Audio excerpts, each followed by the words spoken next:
We are wrestling. Olympic hero Kurt Angle, and you're listening to the We Are Wrestling Podcast. We Are Wrestling Podcast.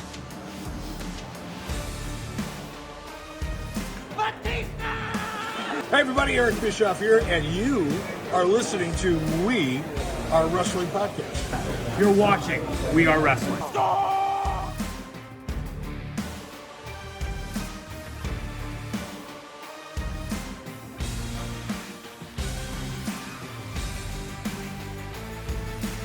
I'm the host with the most. You are by far the least intelligent. Stay tuned, listen to the podcast. Best one, Donnie, might teach you a thing or two. What is going on, We Are Wrestling Maniacs Worldwide? Ben here, one half of the We Are Wrestling Podcast. If you ain't listening to the We Are Wrestling Podcast, bro, you're missing out. The king listens, and you need to too, bro. Ricky knows best, ladies and gentlemen. Ricky knows best. Believe in me. God bless you. We Are Wrestling Podcast. We are wrestling. What is up? We are Wrestling Maniacs out there worldwide. I'm the host with the most, Mr. We Are Wrestling himself, the best one, Donnie, here with... What is going on, We Are Wrestling Maniacs Worldwide? Ben here, Uncle Ben, America's favorite uncle. And yeah, wrestling's punching bag. What's going on, Ricky? What's up? What's up, Ricky Williams, a.k.a. Ricky Knows Best, A93 Till Infinity, a.k.a. the co-host with the most. Shout out to We Are Wrestling. I am here. What's going on, gentlemen? Let's get it. Let's get it. Ricky Knows Best is here back-to-back weeks. But we got a very stacked episode for you guys this week. Just a week away from SummerSlam, which, by the way, will be live next Saturday for SummerSlam, our biggest watch-along of the summer. So highly recommend you guys join us for that. But before we get into this week's episode, if you're not a We Are Wrestling Maniac yet already and you're listening to this episode wherever you get your podcast, give us a 5-star review, not just any review, a best one review, and download the episode. But if you're watching this over on the YouTube channel for free and you're not a part of the thousands of subscribers, we recommend you to hit that subscribe button now, turn on the post notifications. Videos be coming out of nowhere like an RKO, and of course you already know, the grind is real. No worries, but boys, I gotta ask you, how's your week been? It's been good. It's been very, very blessed. Blessed to see another year on top of that, but it's been a very good day on top of that, too. That's a good way to put it. It's been okay. It's been okay. I mean, like, you know, life be life and sometimes, but you know what? Fuck it, we ball. How's your week been? My week's been pretty good. Comes with the territory, brother. Mine's been pretty good, a little stressful.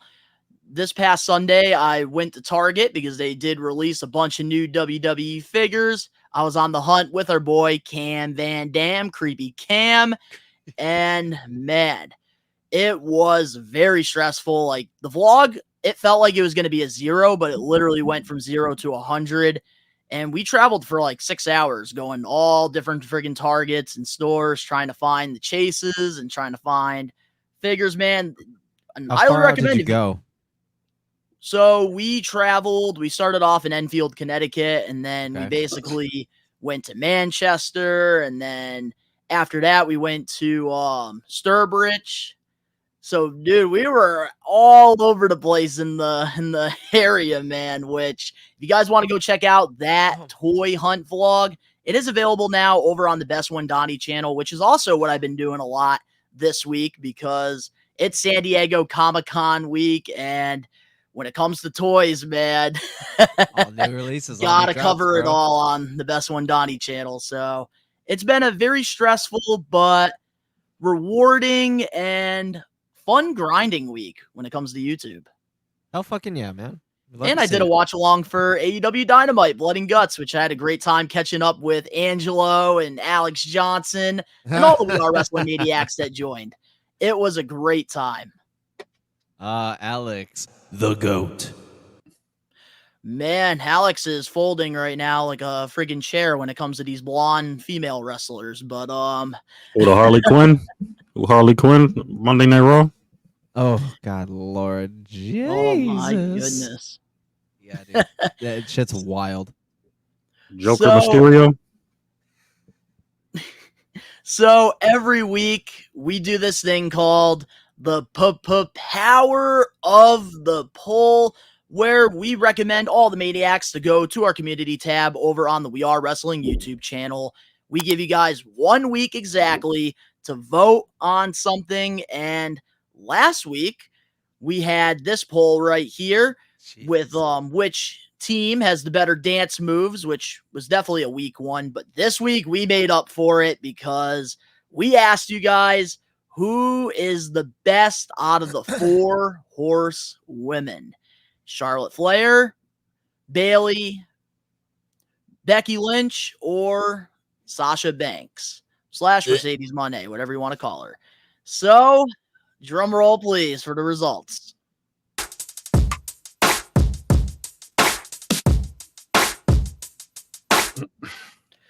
You have got to be fucking kidding me! Yeah, fuck Sasha Banks. Wow. This is actually accurate. This is actually accurate as fuck. I'm actually not gonna lie. This is actually kind of accurate as fuck. This is Oh kinda my accurate. goodness.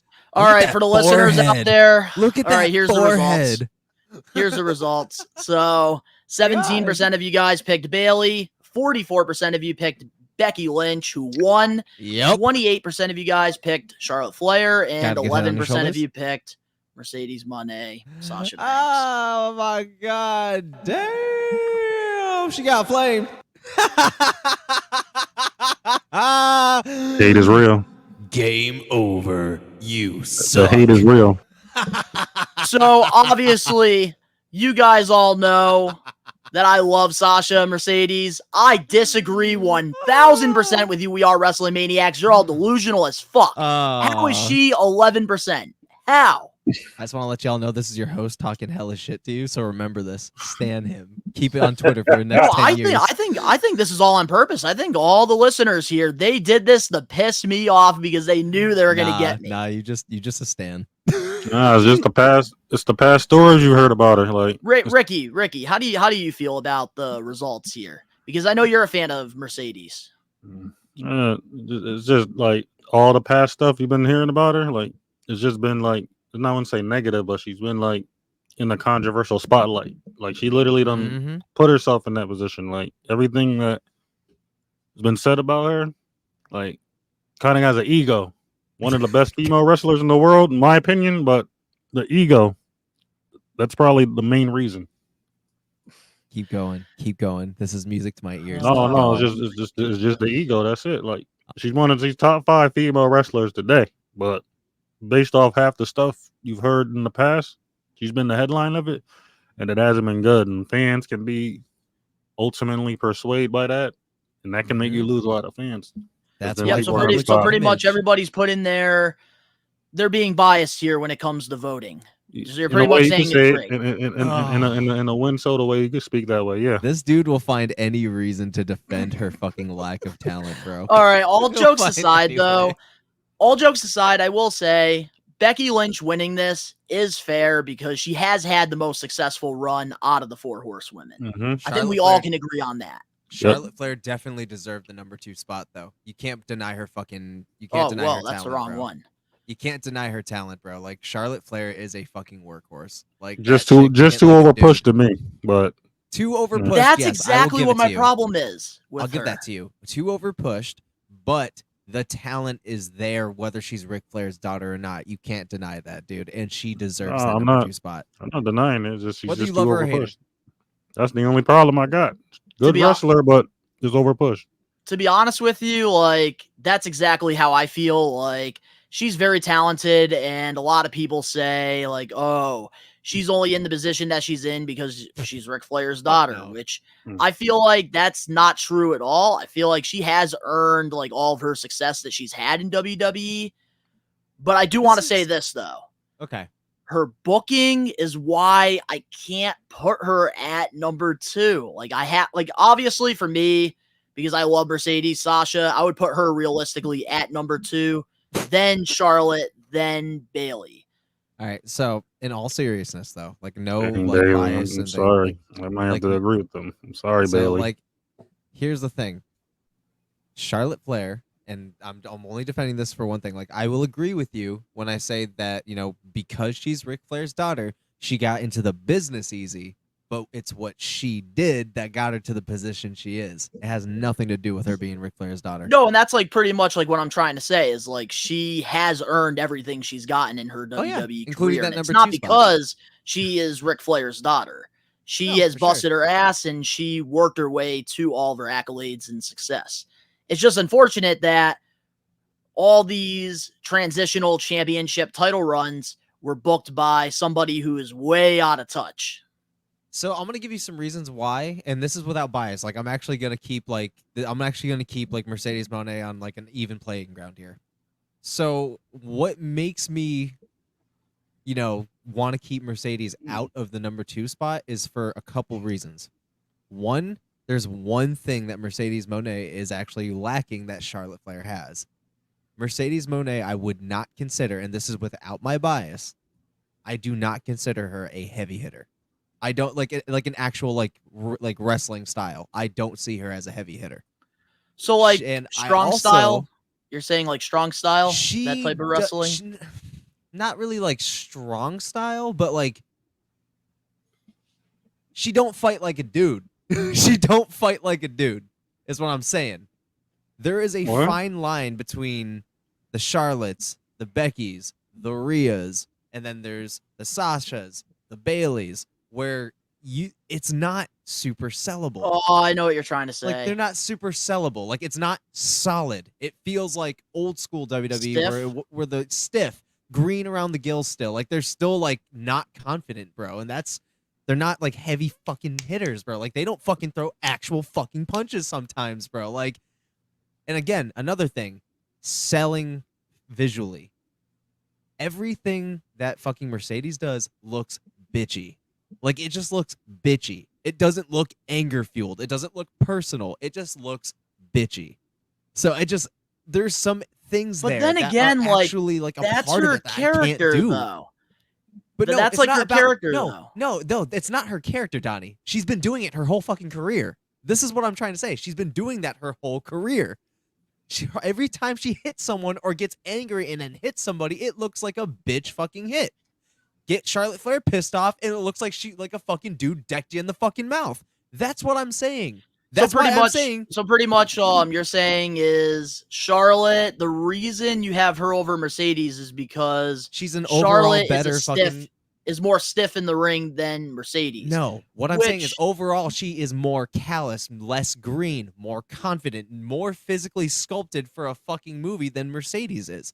That is what I'm saying. She can actually sell it emotionally. She's lacking that compared to Charlotte. And that's what I'm saying. It has nothing to do with bias. Some of that old school NXT stuff with Sasha, though, like was on a whole other level when it comes to emotions. And what happened? She threw away everything good because it's not here anymore. I don't know. It's but not here anymore. But here's the thing, though, that makes this so interesting and why I really do like this put power of the poll is because like you can make an argument for all 4 of these women. There's a reason why they're in this position. There's one person I would drop off this 4 horsewomen list, and I would throw Rhea Ripley over her fucking spot. We've talked about this before, and it's Bayley. I know, but I'm saying it's Bayley. I'm sorry, Bailey. I'm sorry. I'm sorry, Bailey. I'm sorry, man. I got love for you, Bailey. Like I love Bailey, but the problem is just the lack of booking. That's what it really comes down to. And then, like, she's always better at chasing the championship than being the champion. And that's, like, my biggest issue with her. Like, her and Io Sky. Her and Io Sky had such a beautiful build going into Mania. And after that, Bailey has done nothing but garbage. The Tim Duncan of the female division. It hurts me because Bailey is so fucking talented in the ring. I am not going to take away her skills in the ring. But it's just bad booking. Bro, okay. So I gotta say, you hit it fucking. I'm gonna give you 99.8% of the way there. I only have, like, honestly, since you put it that way, like, that is a very good defense and a very good argument. However, out of all the four horsewomen that could be dropped and replaced easily is Bailey. Just because, yeah, she's had a great underdog story. She had a great transformation into a heel, and now we're still trying to find the even ground with her face work. But she's also not the greatest in the ring either. Like, she's good, she's sellable. She's selling it as a champion right now, but like you said, she sells it more for the chase than the actual thing, and then she fumbles. And also, mic skills, she doesn't really have it. She really doesn't. Like, it feels too like she's like memorized a paper and she's saying it word for word. And as a four horsewoman, one of the pillars of the women's revolution, you have to be perfect at everything. That's why I have my gripes with fucking Mercedes. That's the same reason. This is talking non-biased. See, with Bailey, that's why I think for me, I was more of a fan of the hugger character because, like, she was that super fan. She's always been that super fan when it comes to professional wrestling, and I think that's why so many people loved her as the hugger character because we can relate to that. And, like, I don't know, just ever since, like, the whole ding-dong, like, just silly. And the only reason why I choose Rhea Ripley to take that spot, if that were ever a case, look at her body of work so far, man. Look at her. But Rhea doesn't even have to be in the four horsewomen with how talented she is. Exactly. But I'm saying if there's somebody else that could have deserved that spot, it's her. Oh, definitely, for sure. There's so much talent when it comes to the women's division all over the world right now. Like, they're striving in WWE, AEW. They're really killing it even in TNA right now. But Ricky, how do you feel about this list? I was about to say, I want to know what Ricky thinks. I want to hear what Ricky thinks. I've been getting like some mixed signals from this guy because at first he was swaying and dancing, and then all of a sudden he gave me some big old eyes. So now I'm wondering, what's up, Ricky? No, I'm just gonna get straight to it. All right, bro.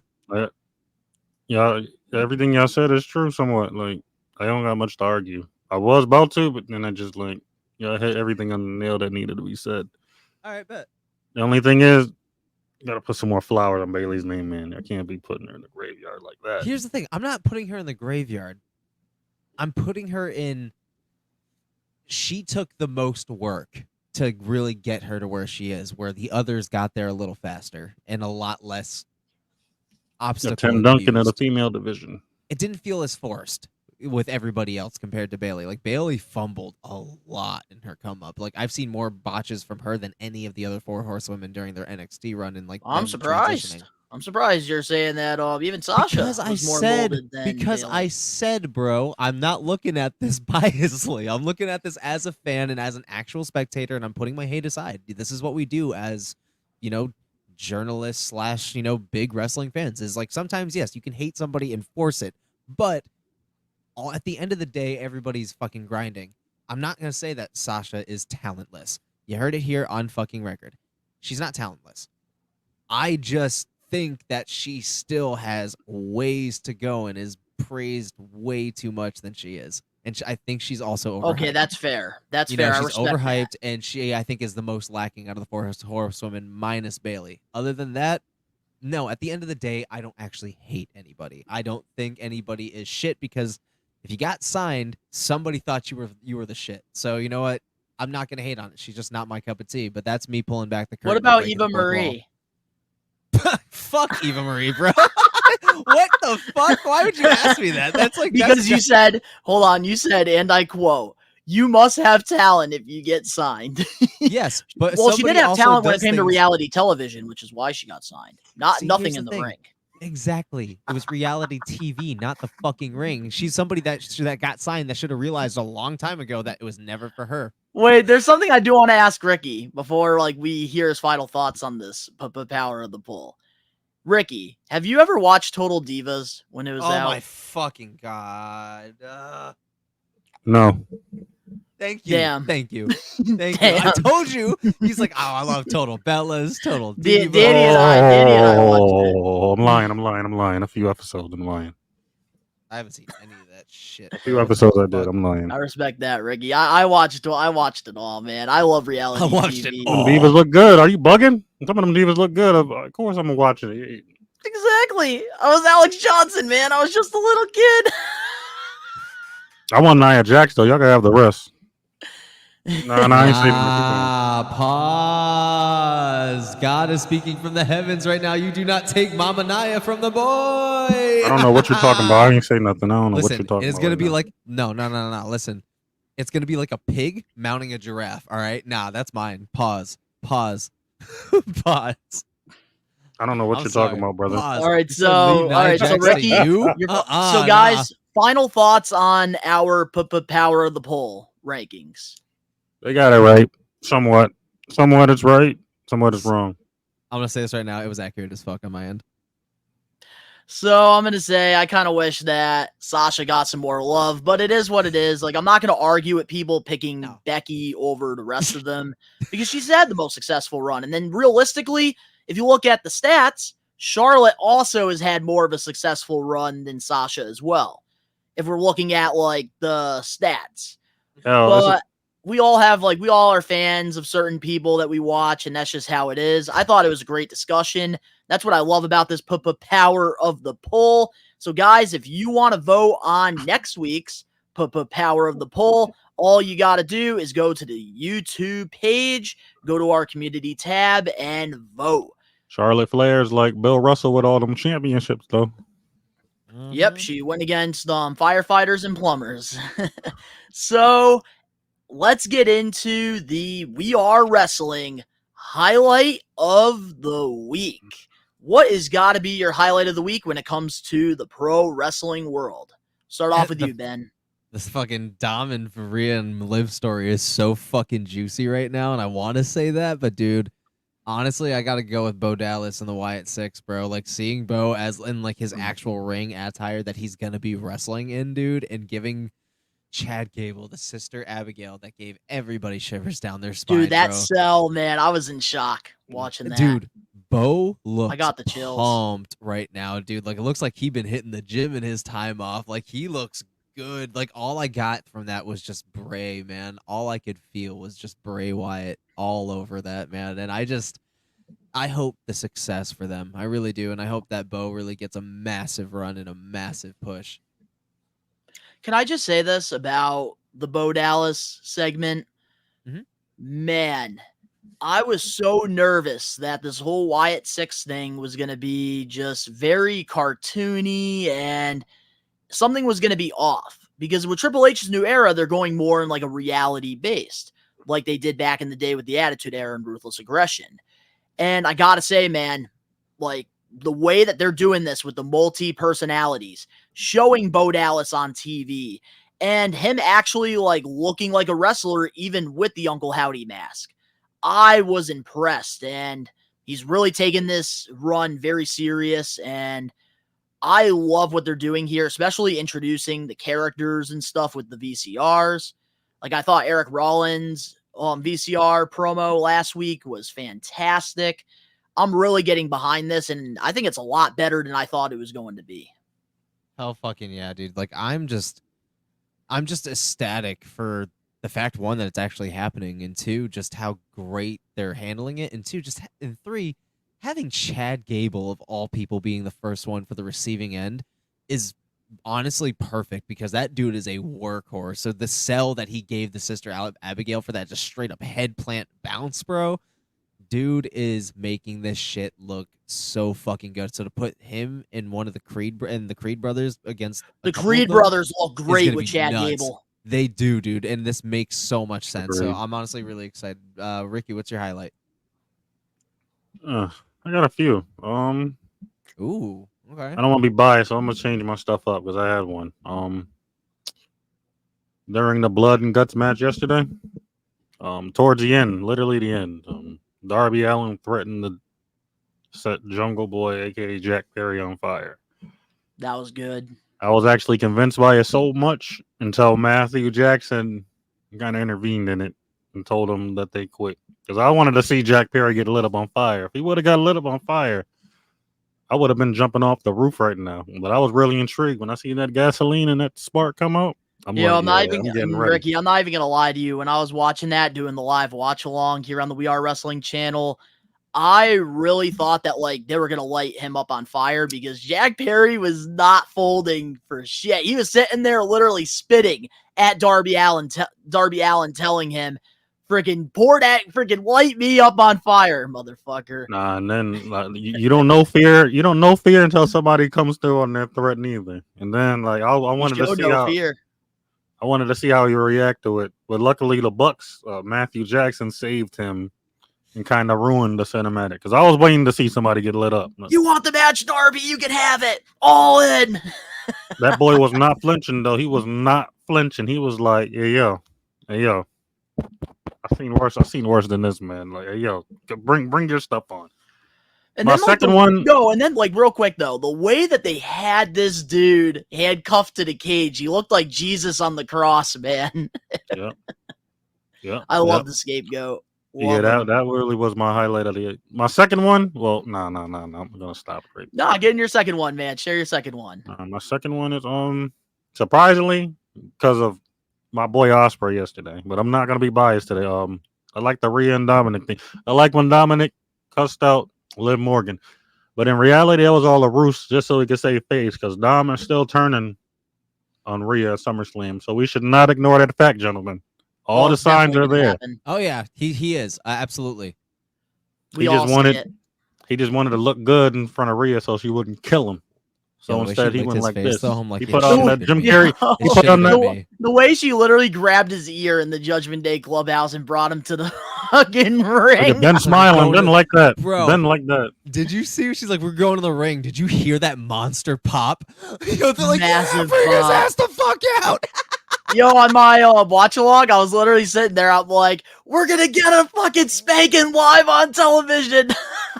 Hell yeah, dude. My God. We just got a licking, and I was like, it should have been me. Nah, Dominic had to put that Jim Carrey mask on for Liv Morgan, though. He had to play it. Yo, that was some good acting, Dominic. Oh, that was great. You got Harley Quinn. You got your Harley Quinn following you all around the building. She's gonna keep following you out to SummerSlam, buddy. Yep. Oh, yeah. So now I will share my highlight of the week. I do have two as well because this week was just really good. The television shows were really entertaining. So the first one has to be last Friday on SmackDown. The Logan Paul and LA Knight segment. Loved it. Logan Paul, I think this was his best promo to date in WWE. And I thought that like just the stuff that he was saying to LA Knight really like added like the intensity into this match. And like Logan Paul didn't come off cringy. Like he actually like sounded legit and just him and LA Knight going back and forth. I really enjoyed that segment. And my second one obviously has to be the GOAT. MJF, man. And that dumpster fire of a belt. The American Championship. And the best part about that segment for me that made it a highlight was the flag. So like they dropped the flag and basically it's like you have all the stripes on the US flag except he replaced the stars with his face. I loved it. Man, that belt absolutely loved it. That was goated. And that belt looks like it came from a corner store, man. Like, get that belt out of here. Get it out. Well, we'll definitely talk about it in our recaps. But what a week for pro wrestling. And right now, man, we're on the road to SummerSlam and we're on the road to AEW All In. What a time to be a fan. So with that being said, let's get into the We Are Wrestling weekly recap for the We Are Wrestling podcast episode 118.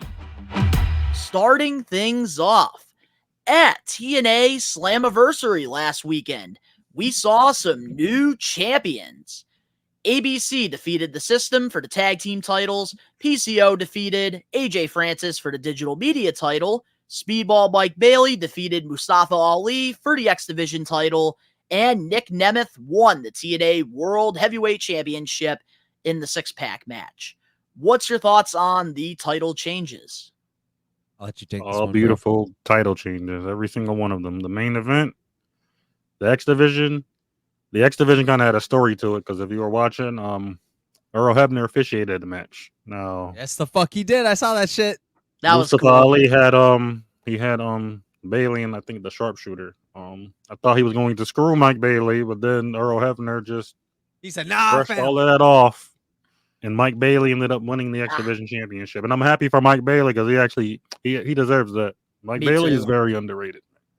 Oh my God, the match I saw at Blitzkrieg between him and Alec Price, man, still one of my favorite matches Yeah, I ever Mike watched Bailey, live. he's in my top 10. He's top 10 currently.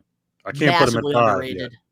He's That's very somebody I underrated. would like to see in NXT show up at some point. Yeah, me too. Like I said, there's a lot. Mike Bailey has a lot going for him. He still has a lot of years ahead of him. I don't even think he's in his best year yet. If I'm being honest with y'all, I think he has his best years yet to come. Yeah, he's still very young too. And then ABC beating the system. Nah. I didn't expect them to lose. I didn't expect the system to lose at all. I didn't expect them. Moose I neither. love the system. That's why I'm so mad they lost their titles. I didn't expect them to lose though. Moose. I didn't expect Moose to lose neither. I thought the title reign was gonna keep going. Nick Nemeth winning the world title though. That shocked me. That shocked me too. That shocked a lot of people because I asked a lot of people about it. They were like, they just started crying and stuff to me. I'm like, bro, I just be feel like happy it for him at shocked the end of the everybody day. because we really thought that Joe Hendry was going to win the title. I feel like that's what everybody thought going into this match. Until Josh Alexander did what he did. That sets up a good story because Joe Hendry is on the rise. He's on the rise. So change Alexander to a heel, and it makes a lot of sense. You're putting Joe Hendry over at the same time because Alexander don't need the rub right now. He's done enough in TNA. He's literally a TNA legend at this point if you've been following. And Joe That is Hendry, true. his legend is just beginning. So why not have one of the greatest TNA world champions and one of the most established TNA guys over there in history as well against literally the best up and comer right now? But I do want to ask you guys a question, though, about the TNA World Championship. Do you think TNA made the right decision not having Joe Hendry win? Because right now he's got a lot of buzz, like all over WWE TV. No. He's massively over. No. Did they make the right move on this? Yes. Well, yes, they made the right Yeah, move. they did. In I my think opinion, he's I'm gonna let Ben go first. he Go ahead, Ben. with him, obviously on the rise and everything. They have bigger plans for him, especially with how much he's been jumping over to NXT. You know that once whatever contract he has with TNA is up, he's going to fucking WWE. So I can't deny, choosing somebody else over him because they have bigger plans for him. So to put a title on him right now while he's kind of got other things going on cross company wise, I feel like he doesn't need the belt. He's got enough riz about him. He's got enough pop. He's over as fuck. So don't add more to him if it's just going to disappoint you in the end. Honestly, at first, I was upset that he didn't win the championship, but then I really thought about it this week before we recorded, and I think that this was the right call because when Joe Hendry does win the title, you want it to mean something. And if he won the championship in just a random six-pack eliminator match, like it would have been cool for the moment, but then it would have just kind of just faded. People would have forgotten about it. No meaning behind it, you mean, right? And a lot of people, here's the thing though, a lot of people think Slammiversary is TNA's biggest event.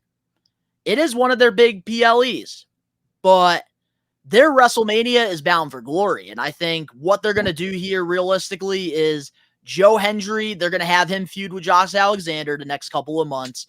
And then he's going to go to Bound for Glory, probably against a heel Nick Nemeth for the championship. And I think Hendry will win that one-on-one match, get that moment. I agree. I definitely agree with you. I think they made the right call. Nick Nemeth deserves it. Like, he's been on a run since leaving WWE. Since he showed up at New Japan at Wrestle Kingdom, that boy has been on a tear. AAA Mega Champion, Global Champion, now the TNA World Champion. Y'all got to give this man his flowers, man. WWE was holding this guy back. Arguably, y'all might disagree with me. Arguably, got a little bit of Shawn Michaels in him. Arguably, y'all might kill me for that. No. I'm not going to argue it. But he has a little Shawn Michaels in him, man. He's literally like a blueprint of Shawn Michaels somewhat. Word to Jay-Z, by the way. So I will give my thoughts on all these new championships real quick. ABC beating the system. Like, ABC is a great tag team, but I would have kept the titles on Myers and Edwards. Mm-hmm. I think the system shouldn't have all lost the gold in one night. PCO defeating AJ Francis. I hate that booking decision. I think AJ Francis right now is killing it in TNA with his run, creating a lot of buzz over there. And he just won the championship not that long ago. So they should have just kept the belt on him. He was cooking. Speedball Mike Bailey beating Mustafa Ali. Great friggin' match. And Bailey loved the decision. Nick Nemeth winning the world championship. I'm all right with the decision, but I kind of wish they waited a little bit longer because he just got with the company 7 months ago. Like I you think said, it's still a little too soon for the world title. it made sense. The world title change did make sense, though. Oh, it did make sense. Absolutely. I do agree with you on that 100%. To be honest, it could have went either way. Like Joe Henry, he probably could have won it too. Nah, he's got to win it one-on-one, bigger stage, I think. So you think Nemeth is going to turn heel before Bound for Glory? I do think so. But overall, Slammiversary was a great event and good for TNA, selling it out. 4,000 people watching. I just think that with the championship title changes, I think they did a little too much, maybe because they did have a hot crowd, so I can't blame them. But I think overall it was a great show, and congratulations to them for pretty much almost dying and now like creating a lot of buzz. Mm-hmm. Hell yeah. TNA, you got to do better with the app too. TNA Plus. I don't like. Never mind. We'll get to that. Hey, yo, Donnie, I'll tell you about that later. All right. Well, moving on now to our next We Are Wrestling Weekly recap. This past Monday on Raw, CM Punk announced that he is clear for SummerSlam. It'll be CM Punk versus Drew McIntyre with Seth freaking Rollins as the special guest referee. We'll be getting more details on the rules to the match on Monday, this coming Monday. What's your thoughts on this? Hey, okay, I go first real quick? Yeah. So, I don't know if you guys remember this situation that we're in with these three. It kind of reminds me of 97. Now, you guys might remember this, and I know you guys do. Undertaker defends his WWE Championship against Bret the Hitman Hart. Who was the special guest referee? Shawn Michaels. Yep. I thought Bret Hart and Stone Cold, the special guest referee, was Ken Shamrock. No, SummerSlam. No, SummerSlam. Oh, that was Mania. SummerSlam. Okay. Undertaker, CM Punk is literally Undertaker. Drew McIntyre is Bret Hart. And Seth Rollins is Shawn Michaels. Okay. Now, however you guys put this, Seth Rollins is going to screw somebody over. Yeah. Mm-hmm. He's going to screw somebody over. This is a SummerSlam 97 situation. Seth Rollins is going to screw somebody over. Now, depending on it is, regardless, he might turn heel. We might get a double turn somewhat. Drew might turn face out of nowhere. Even though you guys hold up. You guys might like Drew as a heel. I get it. But like I said, Seth Rollins, he's 80% going to turn heel at SummerSlam. That's just how I see it. That. This is a 97 SummerSlam situation here. If y'all can look at it another way, but y'all have to go back to that match and you have to look at this angle right now, and that's 97 SummerSlam written all over it. Okay. Yeah, I do want to add something here real quick before you give your thoughts, Ben. Go ahead. So when it comes to this match here, adding Seth freaking Rollins as a special guest referee, I think this was a great move because with the Triple H era, one thing I really like is that matches are very unpredictable.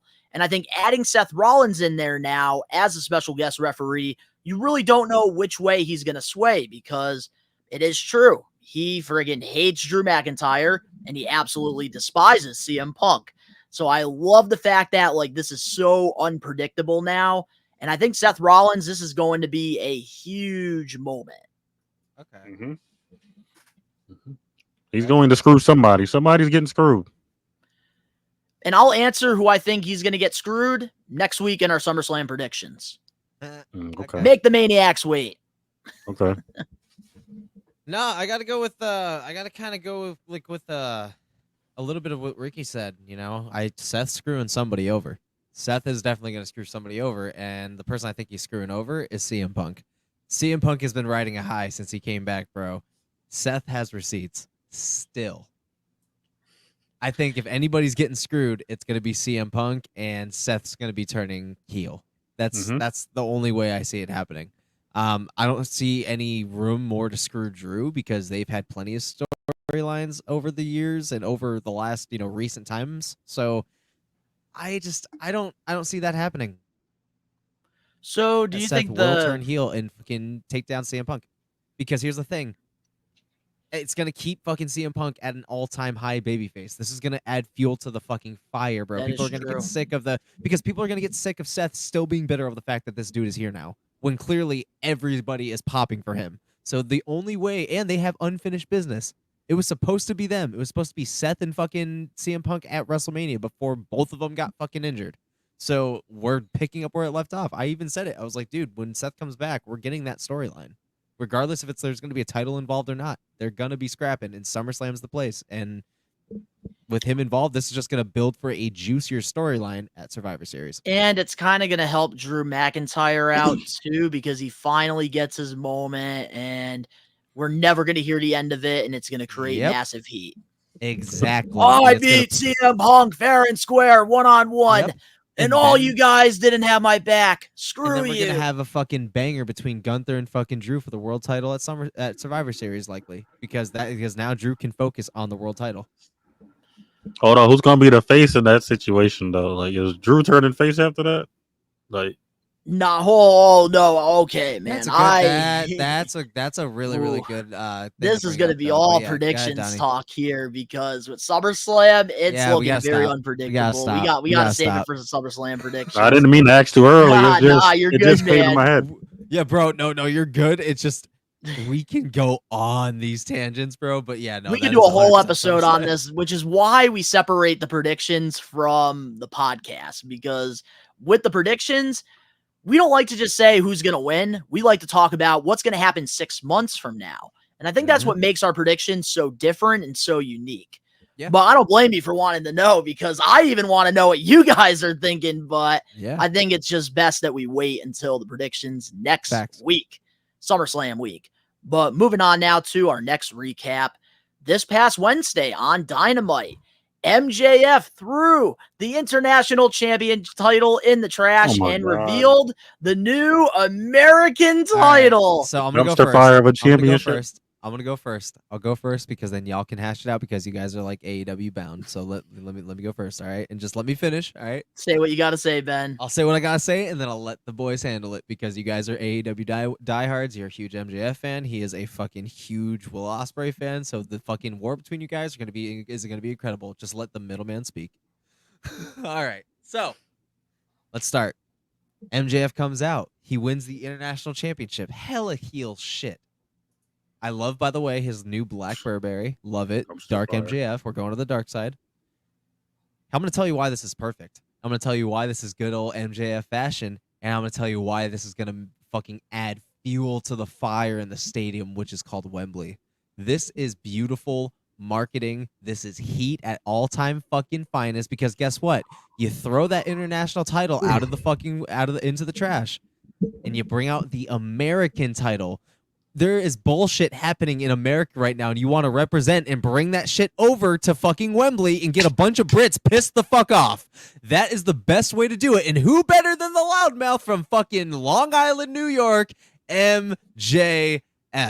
That is why this is perfect, and turning it into the American Championship was the way to go. Now, I dropped my microphone, and I'm going to let y'all talk.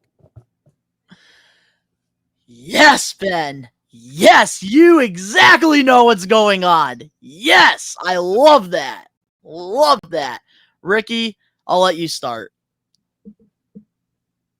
Oh, it's my turn. Oh, it's my turn. Just checking my watch real quick. I'll let you guys talk. Now, I already know it makes time. Sense. Hold on. I know it makes sense. I get what you're saying, man. I get everything you just said. Yeah. I get everything you said. I'm gonna put this like basketball. This is like his Nets and my Heat playing. Like every time my Heat lose to his Nets, I just say this: "Get you" and everything. That's how I see this Will Ospreay MJF thing. Now everything you just said, Ben, I'm not hating on it. I'm not a hater of marketing or anything that makes sense. But Ospreay is my freaking guy at the end of the day until I get to my grave. Okay, I stick with my guys until the very end. Yeah. MJF's my guy, even though he called me a fat ass. Did he really? Did he really? See, look. See that? See Ben? See Ben? Look at that. See Ben? His favorite wrestlers disrespecting him. Mine would never disrespect me. Never. Oh, I thought you said fucking Will Ospreay. Oh, you MJ. Oh yeah, I knew about MJF. Continue. Go on. Ospreay would never disrespect his fans, in character or not. Never. I was saying MJF. Yeah, I was like, Will Ospreay said that to you? When? No. Number two. Hey Ricky, has your hero watched you on We Are Wrestling? I don't think so. Did your hero get you your first YouTube check? I don't think so. That's why I'm an MJF mark, ladies and gentlemen. You pull out the heel statements, Ricky. You gotta fucking make a pause. Man. I don't care. love MJF because he's an asshole, just like myself. Anyway, That's why he's one of my close friends. He won't admit it, but we are friends. And then, like this, the American Championship. Who did he steal that from? Oh, low key, WWE, right? Wait, they got the United States Championship over there, right? So, is he copying? Wait a minute. Oh, come on! Lack of originality, sir. Lack of originality. Come on, what's original in 2024 in professional wrestling? Please give me something. God. What's original? Damn. What's original? What's original in 2024 that has not been done before? What's original? The Billy Goat. Plain and simple. He does every. The Billy Goat. Plain and Don't simple. get me wrong, I love Will Ospreay, but the dude literally uses everybody's finishers as regular moves. He does the Styles Clash off the top of the friggin' turnbuckle. The Yo, keep Stormbreaker? talking shit about your boy, The Stormbreaker? The Tiger Drive. Freaking somebody that I've never heard of in Japan probably used that move before. Well, hey, watch it. Watch Okay. You better Watch not it. get in your britches, bro. Watch it. You better not Watch get it. in your britches. Watch it. We're professionals at this shit, guys. We're But professionals. like I said, the Stormbreaker, who did he steal that from? Hold up. Who did he steal the Stormbreaker from? Where did the Stormbreaker come from? Who he steal it from? I'm waiting. I really don't know. I can't tell I rest you. my case. Oh, shit. No, I'm playing. Oh I'm my playing. God. But okay, now all jokes aside, though, Yeah. man, MJF, Will Ospreay, this is the perfect build going into All In because MJF is trying to be a heel again, and this is where he strives. When Thank he's you, a Will heel. Ospreay. Thank you, And Ospreay. Him doing this whole patriarch thing, especially like what Ben said, during a time right now where people are hating America because of all the things that are going on in this society, is brilliant heat. And I think MJF going into Brilliant. Wembley with that American Championship, which, by the way, Ricky, is not dumpster fire. Beautiful dumpster looking fire. championship. It's going to make a great storyline going into All In. And I think, realistically, I'm going to put my biasness to the side here. Will Ospreay is probably going to win against him. Well, hold on a second. Ben's God showing damn it. something. Oh, I was trying. Can you see? I can't even see Fuck, that. I can't see it. It's a picture of that Drew McIntyre just posted literally 50 minutes ago, and it's him and Jack Perry at the gym together. Love Anyways, that. Sorry, continue. What a savage. He took a picture with That's Jack Perry awesome. pointing at him, smiling with no caption. He's getting fined. He's getting fined. That is fucking awesome. I need to retweet that. That's great. Who was it? You said We're Jack- gonna put the picture in the episode, but You said okay. Jack Perry? Yeah, Jack Perry and fucking Drew McIntyre. Drew's like smiling, pointing at Jack Perry with his arm around him wow. at a gym, bro. Oh, wow. With That's no brilliant caption. heat. That's John Brilliant. Cena shit. Yeah. All biases aside, though. Hold up. All right, biases so aside. now all biases. all I just biases think aside. that- Let's get back on topic real quick. Yeah, so with MJF and Ospreay, realistically, like we all know it's going to happen. Will Ospreay's going to win. He's going to get that massive pop because he's going to beat the American guy. Like we all know it's going to happen, but it's going to be a great match, great storyline. Oh yeah. And if MJF beats him, Ricky, I already know we're never going to see you again here on the We Are Wrestling channel. Just make sure that Ricky has nothing to throw at your television when it pops off. All right. Just make sure that when he's swinging in the air, that there's nothing that he can hit. So, Ricky, I do want to ask you, though, in this picture right here that we're going to pop up real quick, who's the GOAT? Osprey, clearly. Osprey. You're wrong, pal. It's Osprey. MJF because he's on the Stars. Osprey. That Oh, bootlegged flag and that dumpster fire of a championship will never change the fact that the Billy Goat will be here forever. All I know is we're about to get match of the night right there. I think you and I can both agree on that. MJF, Osprey, they're gonna kill it at All In. Yeah. It's gonna be match of the year. No, I can't say that. Like, I'm being too biased right now. I don't think it's gonna be better than their first one, but That I agree. I think it's gonna add more depth to the story. Like, the match is gonna have story to it, like real story to this match this time compared to the first one. Because the first one they were killing the first one. First one they went over the time limit probably too, but the second one is gonna be a lot of depth and story to it. Definitely. And then MJF's gonna throw it. MJF's gonna throw it in his face. He's gonna throw it in Osprey's face. Hey, but that's I the thing, beat though. you! I beat you! All right. You know the predictable. So that's the thing, though. All In, we're gonna find out who is the GOAT, MJF or Will Ospreay. But now let's move on to our last recap. This past Wednesday on AEW Dynamite, we saw the debut of Camilla, who attacked Britt Baker and aligned herself with Mercedes Moné. What's your thoughts on the debut? Can't wait till she turns on Mercedes. But I really she's got the look. Clearly, she got the look 100%. She looking real good. In terms of like what I saw like in the ring though, I'm kind of surprised. I thought she was going to WWE, but then I am quite surprised to see she's in AEW. But honestly, hey, they need the star power, man, and she looks like she's built. She looks like a built champion. So let's. I also really fucked with her little finisher she hit on Britt Baker.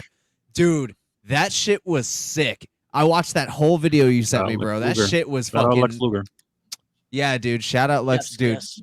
That was beautifully executed, dude. Like that was like an old school finisher, bro. And it just said, yeah, Lex all over it, bro. Like I am really stoked to see like how that She is obviously very furthers. talented. There's a but- reason why she was the NWA Women's Champion for a very long time. Notice that most people that hold your arm up are also the same people that are going to be your demise later down the road. We've seen it over and over and over again. So that's going to be a piece of history. Guys, what are your thoughts? So what is she, like a bodyguard to Basically, Mercedes now? like a bouncer. Yeah, like protective. I Protective can services. see it working. I gotta see more, but I can see it working. I don't got much to say because I don't really watch her all the way. So I'm gonna let y'all handle this one today. Well, this What you one, think? I could definitely give my input because I Definitely. did watch NWA Power for a little while there, and she was one of the wrestlers that really stood out to me during that time. And I think that she's an incredible performer. I guess she's been under an AEW contract since February. So now, like, they finally decided to use her, which I think, hey, timing is everything. And I think pairing her up with Mercedes Moné is definitely a great move because eventually, when she gets sick of Mercedes, she's going to get that massive babyface pop. And I think that she's going to go from being pretty much like being behind somebody to being a world champion, because I definitely see her winning the title at some point. She has the look, she has the muscle, she's got the power, and she really has the it factor. Like in NWA, she absolutely killed it over there. And I will say this, I love this booking decision because this reminds me so much of Shawn Michaels and Diesel back in the day. I feel like every good heel has always had that muscles behind them. Just like my boy MJF, he had friggin' Wardlow behind his back. So God. you've always every good heel has that, the muscles. And I think Mercedes having like Camilla, I think really adds a lot more now to her heel persona. And I think once Jamie Hayter comes back to save Britt Baker, it's going to be a massive pop, and I think we're going to probably get that at All In. Hell yeah. So I'm very excited to see what's going to happen, and I think she has a very bright future. But up next, we have our comment of the week, and of course, the We Are Wrestling weekly news and rumors. We'll be right back with more We Are Wrestling podcast episode 118. Hello, I'm Elias, and you are listening to the We Are Wrestling Podcast. Collecting has always had a special place in my heart, going all the way back to when I was a kid. I remember my parents taking me to Toys R Us and waking up on Christmas morning to a bunch of new action figures. I had bins filled with thousands of rare WWE, WCW, ECW, and TNA figures through the years until, unfortunately, I ended up selling my whole childhood without knowing the true value of my collection. 2 years after I made that horrible decision, the pandemic hit, and I realized there was a part of me that felt missing, and that was collecting. My whole life, I've loved collecting wrestling figures, wrestling memorabilia, classic video games, Nickelodeon stuff, sneakers, Funko Pops, and even Angry Birds. As time went by, I decided I wanted to get back into collecting, except this time, document it and rebuild my collection over on Best One Donnie. So, if you want to go back into time and relive my nostalgic memories, subscribe now. We're back, and we do want to give you guys a reminder that Saturday, November 16th, We Are Wrestling will be at the Wrestling Classic 5. It's going to be a stacked event, and we're even going to be doing an episode of the podcast, a bonus episode at the Classic. So it's going to be a great time. Very excited. The whole We Are Wrestling team is going to be there. So now, Ben, I'm going to let you take it away. Beautiful. Guys, every week on the We Are Wrestling podcast, we do this thing called the Comment of the Week. Yeah. And this week on this Comment of the Week, we have Angelo Rodriguez 1686 on YouTube, and it is during the Liv Morgan and Rhea Ripley segment, along with all the other segments that followed. And the comment says, by far, Priest's best feud since he won the title. I think Dom's gonna screw Rhea by accident or not, and I think Seth is gonna screw Drew because he said, "I will repay the favor for screwing me at Money in the Bank." So, I mean, there's a couple good points to talk about there, but I'm mostly focused on the Drew scenario. Yeah, let's do it. Let's talk about it. I want to talk mostly on the Seth and Drew situation because I just said that, and I hyped up Seth versus CM Punk. But what do we think about that scenario? Because I didn't think about that. You see, that's what makes this so unpredictable, like I was saying earlier here on the show. Like, there's history between McIntyre and Rollins. There's history between Rollins and Punk. And it's like, whatever direction they decide to go in, it's going to lead to something great. Do you also think that this is Priest's best feud since winning the title is with Gunther? Yes. Absolutely. 100%. The fans are behind it. Massive pop. Like, when I heard that pop of him showing up and then not even saying anything, just hits Gunther. Dude, even myself, I was sitting there and I was rooting for Priest, even though I love Gunther. Dude. This is going to be a massive match, but dude, this build has probably been one of the spiciest builds going towards SummerSlam, dude. I was hyped. So nervous going into this, and I was so mad. But honestly, like, man, they've been killing it. Priest is on a whole nother level right now. Like, I don't know what happened. We are getting the Archer of fucking infamy back. Dude, literally before, like, it felt like Money in the Bank, just like a switch, like, happened. Like, he just went from being, like, a guy to that guy. To the guy, and I can get behind him so much right now. And honestly, like, dude, I won't even be mad if he retains the title, honestly. I will not be mad. That's what I'm saying, bro. I'm very behind him right now. I think he needs that credibility because other than, like, Gunther's going to get the title eventually. Doesn't need it eventually. Right now. I think, honestly, this might be fucked to say, but you know what's funny? You know what's funny about Gunther? Every single title run he's had, every single title run he's had in WWE, he has the longest reigning record. So if he wins this World Heavyweight title, probably gonna have another record. Yep. Yeah, I don't know, man. I think they're gonna keep adding credibility to Damian. I want Damian to keep it now at this point until fucking Mania and drop it to Gunther. Then let Gunther win the fucking Rumble. I'm 50-50 on it right now. I would have him hold on to it maybe until like the Rumble, maybe, or like Survivor Series. Honestly, Rumble, because Gunther could win it at the Rumble, and that's a big final boss to beat at Mania, and he could be one of the ones that actually one of the heels that retains at Mania. which would be a huge upset. So yeah, that'd be beautiful. That'd be beautiful. So honestly, I'm gonna go with Rumble with you, Donnie, and then just continue his whole fucking feud throughout the year. Yeah, Damian right finish now out is the year. killing it, man. Killing it. But yeah. How do you feel about this, Ricky? I'm 50-50 on it right now. Gunther could be new champion at SummerSlam. But like Ben said, keep it till the Rumble. I think Priest is getting better as champion as he progresses. So Priest's title run is literally like a late bloomer. It's literally like a girl evolving right before our eyes. Like she's beautiful enough already, but everything else about her is late bloomish. Like she's really evolving like a Pokemon. Love the Pokemon reference. Nah, he's literally evolving he's literally evolving like a Pokemon. Like I think Priest's run will get better if he keeps the title. But I'm 50-50 on it because a lot of people, probably y'all for a minute, had Gunther winning it, but now y'all like this. It can go either way at this point. And that's how I'm unpredictable okay with it. Triple H is sometimes with the booking. But you guys mentioned that earlier too, though. So, but I got Gunther winning, but Priest can retain. I'm 50-50 right now. Honestly, I don't care where it goes. I just want a great competitive match. And Damian Priest right Absolutely. now, for some reason, Money in the Bank, it just a switch has happened. And I love like what is going on with him right now. I feel hated that. The more this title run is going, I think the better it's going to be for Damian in the long run. I hated that when Rollins hit the Falcon Arrow, he forgot to kick out. Oh, that was my thing. Like that kind of confused me. I think that was confused me a little production's fault, bit, though, wasn't it? Because wasn't Drew's music supposed to hit at that too? I think so. Like, but that caught me off guard a little bit. I'm like, the heck was this? I'm like, You know what Vince is thinking? If Kevin Dunn was in that production truck, that would have never happened. Ha ha ha.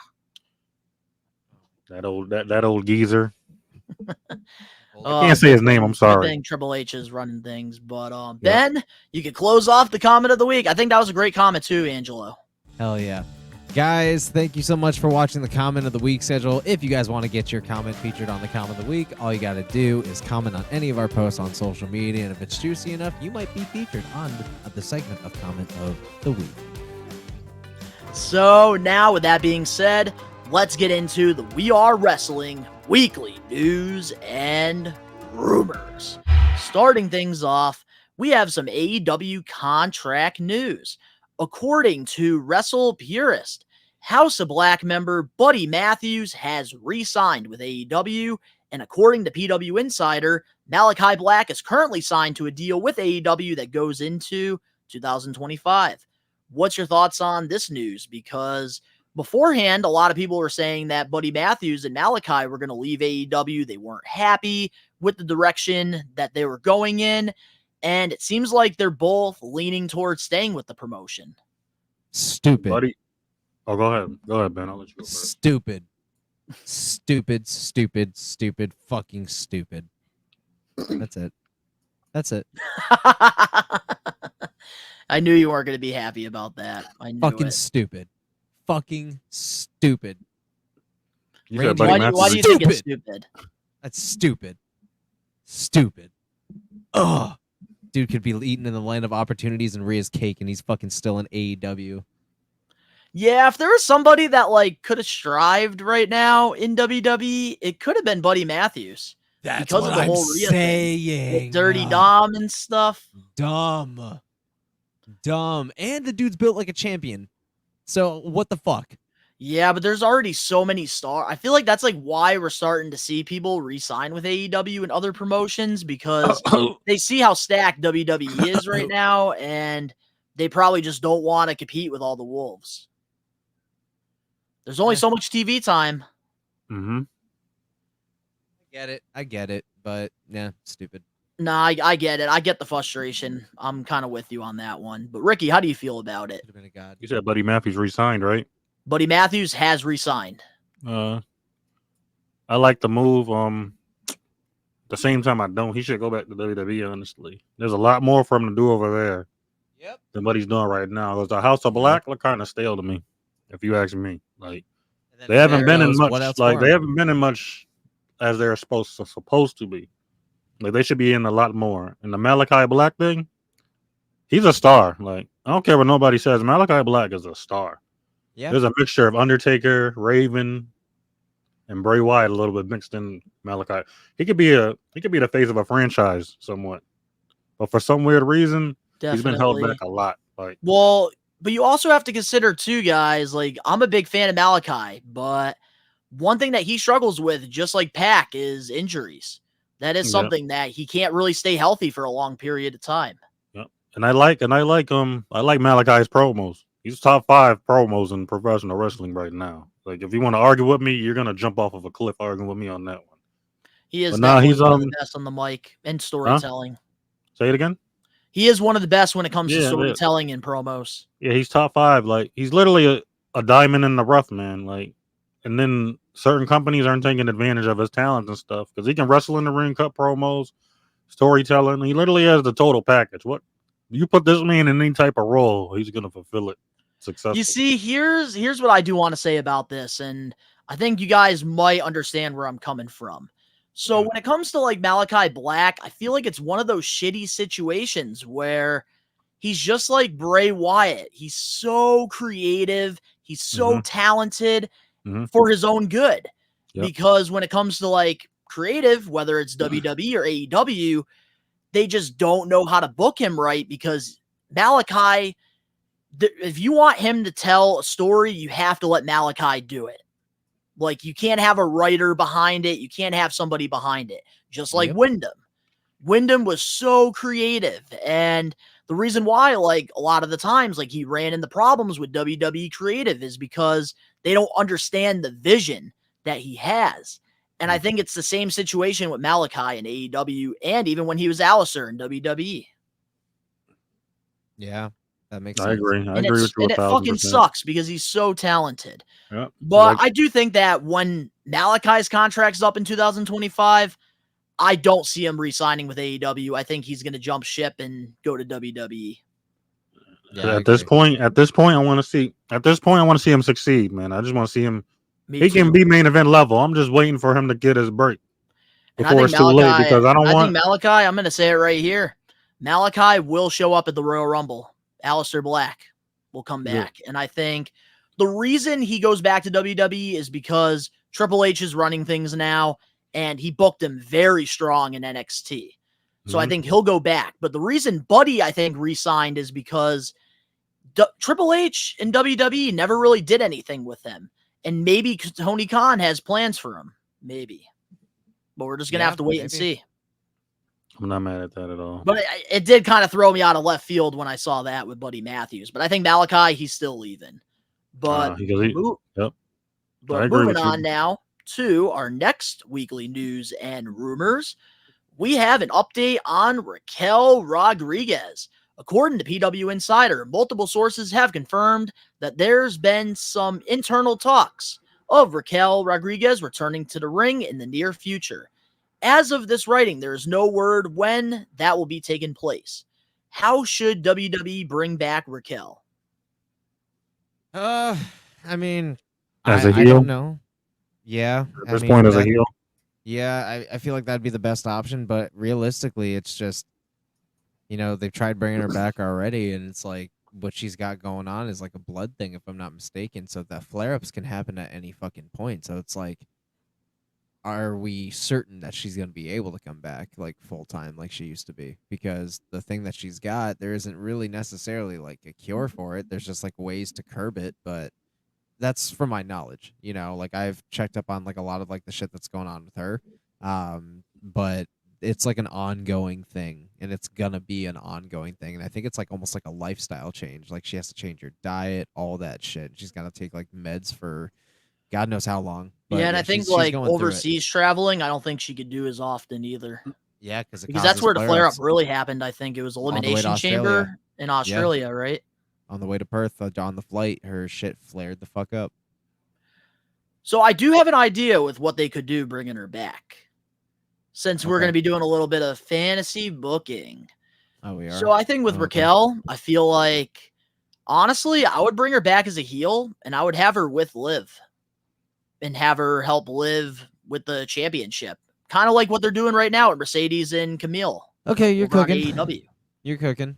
Yeah. Okay. Because I can feel like see that. Raquel just Boom. And needs they to have like history. be in the background for a little while and then wait for that perfect time for her to get sick of Liv Yeah. and have her turn. Because a lot of the times when you do that, you're creating a main event star. Uh-huh. So I think having her with Liv, they already have the relationship. They were former tag champs. I think might as well just do it. They might do it at SummerSlam. That is possible. That is pretty possible. But I think Dirty Dom's going to toss his mommy. Between Dom and fucking her. Yeah. That was a cook. That was a bar. That was a bar. I like that. Usually when they say, "Oh, we don't know when," they usually know when, and they're just not telling you to curb you. Yep. So how do you feel about it, Ricky? Like, how do you think WWE should bring her back? Like I said before I let Ben talk, turn her heel. Put her with Liv, or have her as a monstrous heel on the main roster, going through literally every single Harley Quinn hussy over there until she gets to the top. Oh yeah, I agree. Definitely have to agree, but Hopefully with her condition though, she does have hopefully she can come back stronger, and hopefully this time around she can get that big push. Hey Raquel, the talent is there. Talent is definitely there. Hey Raquel, get healthy, man. Don't worry about us. Like, get healthy, please, because I need to see you in this ring. Yep. I like tall ladies, so I need to see you more in the ring. Ricky, I like them big and curvy and tall. I need to see you in the ring, please. So stay healthy, please, for my interest. If you need a manager, I'm here for you. Moving on now to our next We Are Wrestling weekly news and rumors.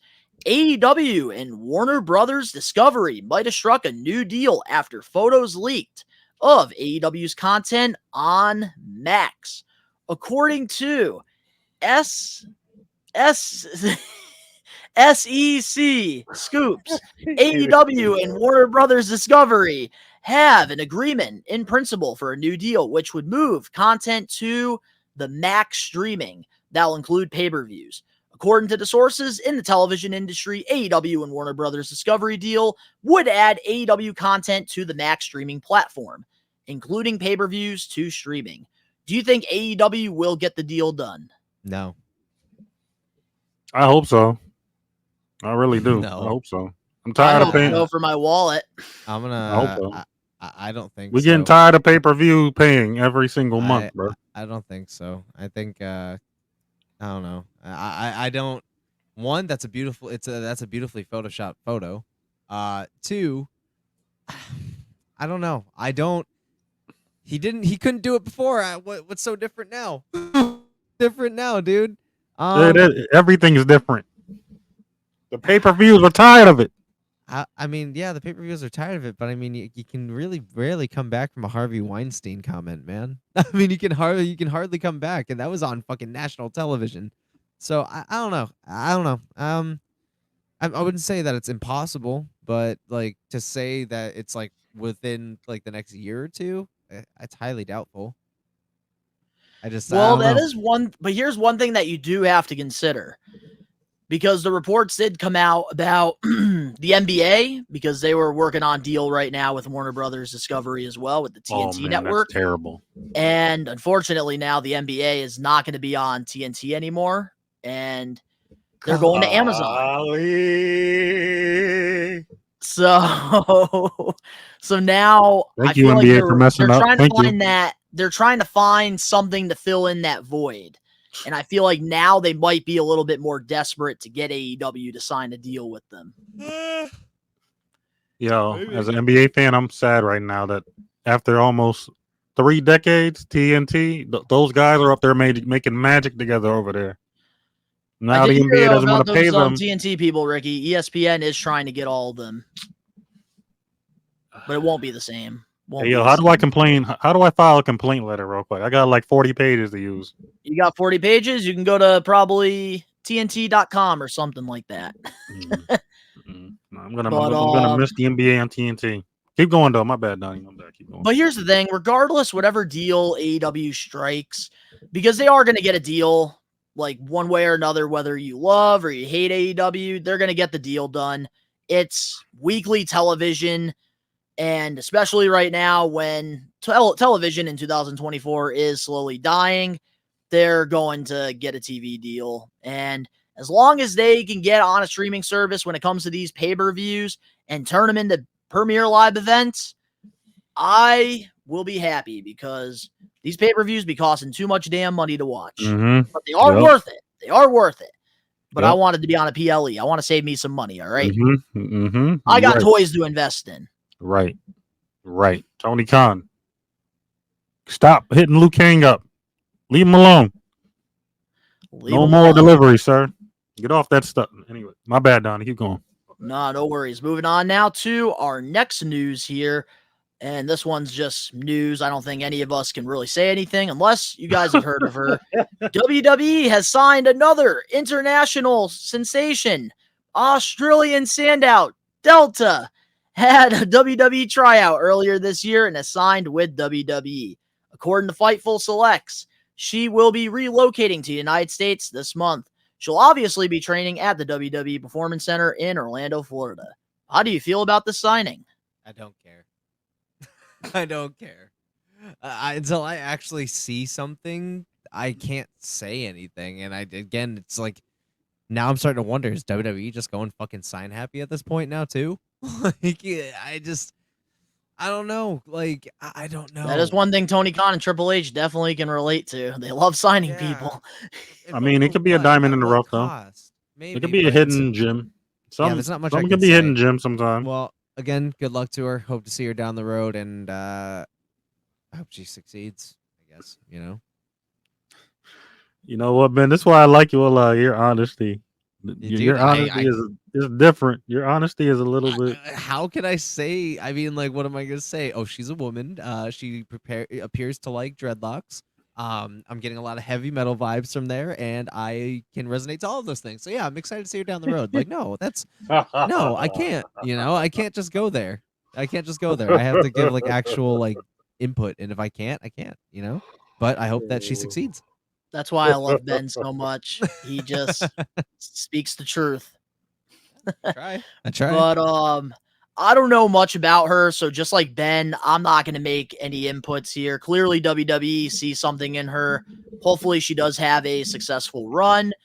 And right now, Triple H and Tony Khan, they're probably sniffing some good stuff, just signing people. That's what they like to do. So, hey, hopefully she has a very successful run. Putting a face to their snow angels. All they do is they make the snow angels, they flip over and just smack their face right into it. Boom, snow angel face.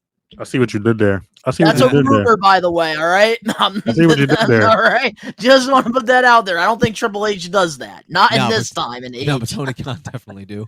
Yeah, Tony Khan, on the other hand, that is like 99.9% confirmed. We can't 100% sugar confirm. in your coffee when we got cocaine. But moving on now to our next news and rumors topic here. This one I'm actually very excited to talk about.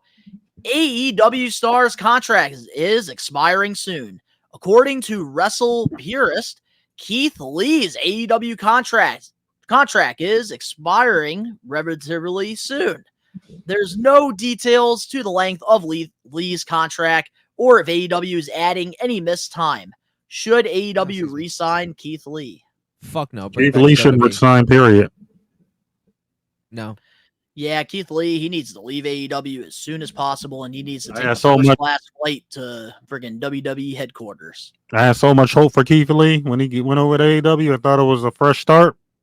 But after seeing everything and him being out of action for so long, it kind of diminished my whole Doggy, this one he's praise for him every single time. Like, I had so much hope for Keith Lee, man, but that stuff just jumped out the windows because I haven't been seeing him on TV or anything. I'm just like, yo, where's Keith Lee at? This is what Keith Lee Where is he? That's what Keith needs to do. He needs to leave AEW. Dude needs to hit a nutritionist, shed a lot of that extra weight, bulk the fuck up, and then go to WWE. Dude needs to reinvent himself because one, Jatamonte. No, dog. He was having heart issues in the first place, which is why he took time off in WWE. Dude was not doing good health-wise. A lot of that is that extra pounds he has on, bro. Have Well, I you thought a seen him lot in of his that leotard? wasn't that a lot of it COVID with him? Because Dude, didn't he like catch dude, COVID and then like it yeah. really messed with his heart and stuff? That Yeah, dude, look at there's him. a lot He's of a things contributing to it. Yeah, yeah, dude. you're He's right, got Donnie. You're right though. yeah, but he's also a very big guy doing very small guy shit. That takes a lot on your heart capacity. Dude sweats fucking like a goddamn fucking sauna every time he fucking sneezes, bro. Dude needs to chisel out that extra shit because not only will he be moving better, he'll be feeling better, he'll be wrestling better, and a lot of those moves that he wants to be doing for the longevity, he'll be fucking able to do. The size he is right now, I'm telling you this right now, he ain't making it to 70. Dude's cardio Yeah. comes first, and he's gotten bigger since he left WWE. Do you see how small his trunks are now? You can't even see the fucking waistband anymore. Dude is just putting on too much bulk, not enough cut. And dude needs to like chisel a little bit. I'm not saying starve himself, but maybe get on a better like regiment because again, he may be healthy, quote unquote, but dude, I'm telling you, that size is going to come back to bite him. And that's Doing the thing, shit he like we haven't does. really seen anything in the public, so maybe Keith Lee right now is probably shedding some weight. That would be hopefully. fucking great. That'd be great. Like keep the size, but shed, like get all that extra shit off, you know, because that's contributing to a lot of his shit because he's got to carry all of that while he's doing all this high capacity shit he performs. Last time I Yeah. seen him, he had gray hair a lot too, though. He had a lot of Mhm. gray hair everywhere too. Yeah, I guess like throughout his WWE grow run, quickly. he would like pretty much like dye the gray hair during that time. Vince. Yeah, but I hope he comes back though. I hope Keith Lee comes back because I'm looking for him because I'm really Me praying too. for him and I hope he wins. I'm rooting for him to win. because he did have a pretty solid run with AEW at first. Like his Mhm. debut was fantastic, and then Mhm. won the tag champs Entertaining. with Swerve, and then I think after Swerve turned on him, that's like when his career just went south. Went They kind right of messed that downhill. story too up. They messed that story up. Like They after really that, did mess that story up. you didn't You're hear right. about that story ever again until they did it a certain month, and then after that, you didn't hear from it again. Right after that, Tony Khan was bugging by messing. But yeah, that they story up. totally fumbled his run in AEW. I feel like there's really no hope. If I'm Tony Khan, honestly, I would just release him and just let him go to WWE because honestly, like Triple H, I think could definitely book Keith Lee into the monster that we know he could be. And in NXT, he won both the North American and the NXT championship. So I feel like bringing in Keith Lee, like this could benefit some of his big guys that he has right now on his roster. I could see Keith Lee working with Bronson Reed. They could have a solid feud going on. You can have Keith Lee and Sheamus. You could also have Keith Lee and Braun Breaker. That would be great. I could see that being a WrestleMania match right there. Keith Lee versus Braun Breaker. But I do think that Lee's got to go back to WWE. That's where he strives. And now that Triple H is running things, I feel like Keith Lee could really benefit in this new era of WWE. Yeah, he could. And I feel like it just doesn't make sense for him to stay at AEW. So I think once that contract's up, he's going to immediately sign with WWE, especially now that Mark Henry, who he looks up to, is back there with the Legends deal. Yeah. But moving on now to our last We Are Wrestling weekly news and rumors. WWE could be losing some talent, according to PWN. Bobby Lashley, Tamina, and MVP have been removed from the WWE roster. WWE has offered Bobby Lashley a contract since his WWE contract is set to expire pretty soon.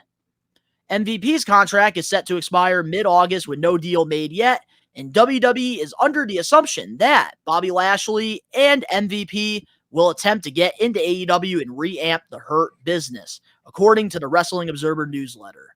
Should AEW go after the Hurt business? Yes. Yep. Absolutely. Yep. Yeah, dude, yeah. That's really it. Just because that was the best part of all I of their think careers. this is Bobby Lashley's last run. Honestly, I think he's getting up there in age. I think give him one more dominating run with the Hurt business, and then after that, I think Bobby Lashley he's officially done because Bobby Lashley's had an underrated career. Very underrated. And And honestly, he carried I the feel COVID like, era. He carried the pandemic era too. He No, carried the fuck he didn't. That was him all and Drew. McIntyre. Him and Drew carried the pandemic era. Am I lying? I think it's both McIntyre and Lashley, and I think that's probably why Lashley I'm gonna say isn't McIntyre happy and right now Roman, with bro. WWE. McIntyre Because and Roman, bro. Man, Roman Reigns and Drew McIntyre, they got all the freaking props for the Thunderdome era. What about Bobby Lashley? That was his best work He's not in his professional wrestling entertaining. career. He has the most personality of a potato. Not during that time with the Hurt Business when he was Because WWE fucking champion. MVP was talking for him. That's why. That MVP was why Bobby Lashley was so great. But old school. What, like, come on, man. Managers, like, just because Bobby it's Lashley isn't the best on a microphone does not mean he's not talented. No, I'm saying Sometimes he's I talented. feel like the presentation, having a manager Who there said is he a don't lot got better. personality? Wait a minute. Who said he don't got personality? You're out of your mind right now, man. Dude has the personality of a potato. Man He has has Frank the White. person- He has Frank White written all over him. Relax. Maybe. No, not really. I mean, like, the dude wasn't even that entertaining in WWE. I mean, Kenneth like, his best Supreme, run Larry was- Davis. My his man has best- it. He had the American Gangster. Bobby Lashley's best run was arguably as fucking U.S. champion in his first run in WWE. That was arguably his best run because he was actually a dominable force. and then Nah, he I became think it's a Nah, that his TNA run. His title TNA run. run is goated. Yeah, Ooh, TNA. yes. TNA, TNA but run. not WWE. But not WWE. I don't know. His run in Thunderdome. WWE The as pandemic champion era, was he was good. goated there too. No, he wasn't. The boy No, made he his wasn't. stripes. He turned into Frank Lucas in that era. Come on, man, relax. He turned Dude, into all Frank of- Lucas. All his My man was championship making defense- millions Dude, all his off the boat. championship He came right off defenses the when he was boat, returned to champion, WWE. He was dude, making millions. literally My guy, lukewarm relax. dog shit, though. It was lukewarm I don't know, dog shit. man. I disagree. Like, Lashley, his best run was when he had MVP by his side, and then as soon as they broke MVP up with him, that's when He things became went irrelevant south. because he had nothing to support him because he can't do it on his own. Period. But He's here's not what an I've always entertaining said, guy. though, too, and I do want to make this point real quick. So, one thing I do want to say, though, when it comes to Bobby Lashley is when it's all said and done, I think that he just strived under Vince McMahon's creative. And I think Triple H's creative, he's more focused on the more athletic, young high flyers than the muscles like Bobby Lashley. Because at the end of the day, the bookers, those are the ones, like, they have their own people that they want to push. Mhm. And Vince, he's had a lot of questionable things, but when he had certain people and he had a vision, sometimes he was able to make them larger than life characters. Tony Khan, he has his guys. Scott D'Amore has his guys, and even Triple H has his guys. And I think Lashley's not one of those guys. And his run has just been so lackluster under Triple H. Like, him and the Street Profits, I thought we were getting a friggin' Hurt Business 2.0. And yeah, that did not happen at all. It was a Scott joke. D'Amore needs more credit. Scott D'Amore he needs a does. lot of credit for turning TNA around. And Yeah, for he does. bringing He it needs all back, the credit. bringing it and bringing it back. I don't see people Definitely. give Scott D'Amore no credit at all for that. Hey, we give him his flowers here. Up next, we have our Getting Put Over segment and a juicy main event topic. We'll be right back with more We Are Wrestling Podcast, episode 118. Crack-a-lackin', everybody. WWE Hall of Famer, The Godfather here, and you're listening to, that's right, you are listening to We Are Wrestling Podcast. Check them out, man. Stay on that smoke train. Are you looking for wrestling content? Well, We Are Wrestling provides everything pro wrestling. The best one, Donnie, Gins, and the Load Rager Ben, are wrestling marks like you who love this sport. We Are Wrestling has it all when it comes to wrestling content. We have different podcasts, vlogs, reactions, full wrestling matches, live pay-per-view watch-alongs, interviews, predictions, and so much more. Only on We Are Wrestling. What are you waiting for? Subscribe and become a We Are Wrestling Maniac now. We're back, and every week here on the We Are Wrestling Podcast, we do this thing called the Getting Put Over segment, where every week, Ben and I, we alternate and we pick one past, present, or future professional wrestler, and we put them over. Last week, we let Ricky Knows Best pick Homicide. And this week, Ben, who are we putting over? The Heartbreak Kid, Shawn Michaels. Yeah, dude. What an illustrious There it career. And this one's going to be a good one, maybe a little bit of a lengthier one, because Shawn Michaels has had not one, not two, but 3 runs with WWE that are Hall of Fame worthy. One of the greatest of all time, and there's just so much to talk about. Where do you want to begin? Let's just fucking let's start with his accolades. What do we got? All right, Shawn? I got you. Shawn Michaels, ladies and gentlemen, man has had a legendary career. Now let's get to it. He's a former 4-time world champion, 3 times WWE champion, and 1 time a world heavyweight champion. He is a 3-time intercontinental champion. He is a former European champion. I don't think a lot of people know that, but he is a former European champion, ladies and gentlemen. He is a 6-time tag team champion. 2 times with Diesel, once with Stone Cold, once with John Cena, and 2 times with Triple H. He is a former Royal Rumble winner twice, 95 and 96. He is the 4th Triple Crown winner in his era, the Attitude Era, the new generation. He is the first Grand Slam champion. Ooh. The first, ladies and gentlemen, the first ever Grand Slam champion in WWE history. And I can keep going on with the accolades, but I'm going to keep it up to that. But those are legendary accolades, ladies and gentlemen. Not your favorite wrestlers can get to those type of accolades like that. But the Heartbreak Kid has excelled. Well, technically, too, one thing you did forget to add is he is a 2-time Hall of Famer. One in his individual career and with the D-Generation X. My bad, Dad. I forgot. I'm in the Nah, spur of the moment. I was in the spur of my moment right now. Nah, you're good, man. You're spitting the knowledge. I had a lot of accolades. I skipped past that one. My apologies. Oh yeah, there's so many accolades with Shawn Michaels because not only did he have a successful run in WWE, but he did things in NWA. He did things all over the territories, and we're not going to get into any of that because when it comes to getting put over, it's all nostalgia. We want to talk nostalgia, what we got to watch. And Shawn Michaels, man, the fact that we got to witness him in the Attitude Era in his prime and then coming back, especially after a career-ending injury like that, yeah, it's back, is just so inspirational for those especially in this era, like Edge with the neck, Bryan Danielson, Saraya, all of these wrestlers that said doctors told them, you're never going to be able to do this again. And Shawn Michaels was really like the first step in pretty much like saying like, you put the work in, you can go out and you can make a successful career. 4 years it took him off the shelf. It put him on the shelf. Never say never. Years. Yeah, I got a sidebar for you gentlemen real quick. I got a sidebar. I know I'm not trying to go overboard. What are your top 3 Shawn Michaels matches ever? Oh, so I'm going to go SummerSlam 05 with him and Hulk Hogan. I'm going to go WrestleMania with that him overselling. Woohoo, that was great. What? I was talking about the Hulk Hogan and Shawn Michaels, dude. That overselling was great. It was. You know why he did that, right? Why. Have you heard the backstory to that? He was pissed. He was pissed. Oh, okay. Yeah, I know. He did that on purpose. I know. And that's why I loved it, because Shawn did what Shawn did, and they still when Shawn is a dickhead, that's when he works at his best. Overselling. There was actual heat there. I know.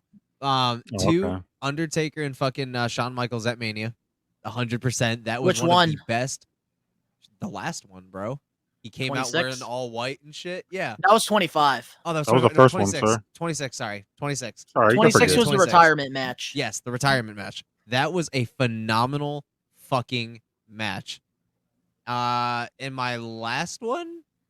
Ooh. See, the last one, I'm having a hard time. Tough. That's tough right there. You can't decide. Here, you want to think of that and I'll give 2? I'm gonna give my last one. My last one, I'm going to say it because my head always goes back to that fucking, just that moment. The retirement match at WrestleMania with Ric Flair. I loved the emotion of that match and the fact that neither one of them wanted to do it in the match, but it was just, they knew that it was like Ric Flair's last great run. Like, it was his final run, if we're going to be honest. TNA Ric Flair, cool, but that should have been it. That should have been Ric Flair's the end. Had Ric Flair just stayed retired from that moment, he could have been a well-respected legend. But because he kept going and fucked that dome up a little bit on the way, he tarnished the fuck out of his legacy. Dude almost died in his retirement match and wanted to talk about doing another one. Fuck out of here, Rick. Put your diaper on, keep it secure, and shut up. Razor. I need it. Yeah, I know. All right, my top three. Wait, hold on. Wait, can I give my top three and then Oh, you go go? ahead, go ahead. You got it. Because like I don't want to like lose my train of thought here. So my first one has to be WrestleMania 21, Shawn Michaels versus Kurt Angle. That's like my all-time favorite match. Like just a cinematic match. Loved it from start to finish. About that one. Second match I got to go with has to be Shawn Michaels and Razor Ramon, WrestleMania 10. Such an iconic ladder match. I just remember watching that and just being amazed because there was just so much like creativity, and I really appreciated it a lot as a kid because I used to go to Blockbuster and rent out the old VCR tapes, and that was like one of them that I just always rewind was Michaels versus Razor. And then my last match with Shawn Michaels. You see, it's always the last one that's kind of difficult here. I'm going to have to go with Shawn Michaels versus Triple H. And I'm going to have to go with probably, because they had so many great matches. Armageddon 2003, Three Stages of Hell. Ooh, but then again, they had a really good Hell in the Cell, though, too. Fuck. That is a good. I think any Triple H versus Shawn Michaels match could be number 3 for me. Fire. Yeah. What's got to be your top 3, Ricky? Oh, very easy. I got you. Shawn Michaels, Bret Hart, WrestleMania 12, 60-minute Iron Man match. Shawn Michaels, Undertaker, Bad Blood, Hell in a Cell, 1997. That's a good one. Almost forgot and then, that. I'm gonna piggyback off of your first one. Shawn Michaels and Kurt Angle, WrestleMania 21. It was cinematic. Should have been 5 stars. I know you don't care about that, but certain matches, I'm gonna keep talking about it until I'm in my grave. That should have been 5 stars. That's one fucking mark we're never gonna put over here in this segment. We can all agree on that, right? No, that was a classic. Like they could have went for 40 minutes if they wanted to. Like the way they were going about it, and the story was already told in the ring. Like even the ankle lock, Shawn made Kurt look like an animal after that match. Like Shawn literally tapped out just to put Angle over. If that's not true OG stuff right there, then I don't know what is to everybody. Yeah. And then my honorable mention is both the Taker matches at Mania, the Ric Flair match at Mania, the Chris Jericho match at Mania, and then the Triple H match at SummerSlam 02.